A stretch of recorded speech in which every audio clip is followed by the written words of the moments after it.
আসতে। তোমাকে আমি খুঁজতে খুঁজতে খুব হয়রান হয়ে গেলাম বাবা। কেন চাচা, কি সমস্যা আমাকে খুলে বলেন। আমার কাছে সুপের গুলো পাখি পাখি পড়ে যেতেছে রে বাবা, পাড়াইয়া লোক পাইতেছি না। তুমি ওই যে গতবার পাড়ি দিছিলে, তুমি তো কাজ চলো ভালো বাবা। চলো বাবা, আমার সুবিরি কটা পাড়ি দাও। এই চাচা, এদিকে আসেন।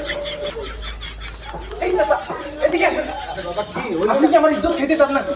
আরে বাবা, আমার কাছে সুবিরি পাড়ি দিয়ে মানছে, আর আপনি আপনার কাছে সুবিরি পাওয়ার জন্য আমাকে বলতেছেন আপনি আমার ইজ্জত নিয়ে সিনেমিনি খেলতেছেন নাকি? কেন বাবা? গতবার তো তুমি আমাদের সুবিরি বাড়ি দিছিলে, পুরো বাগানের সুবিরিটা তো তুমি বাড়ি দিছিলে রে বাবা। এবার এমন করতেছো কেন?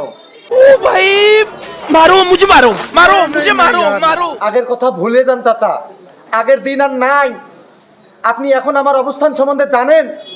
সেন্ট্রাল নেতারা এখন আমার দিনে বারবার ফোন দেয়। আমি এখন নেতা হয়ে গেছি রে বাবা। আমি বুঝতে পারছি, তুমি শুধু একটা গাছে সুবেরি বেড়ে দিয়ে আসো। আরে বাবা, সুবেরিগুলো পরে পরে যাচ্ছে, পেকে পরে পরে যাচ্ছে, তুমি এটা বুঝতেছো না কেন? তুমি একটা গাছে সুবেরি বেড়ে দিয়ে আসো, কিচ্ছু হবে না। চলো। ও শিট, আমি পারবো না, আমি এখন নেতা হয়ে গেছি।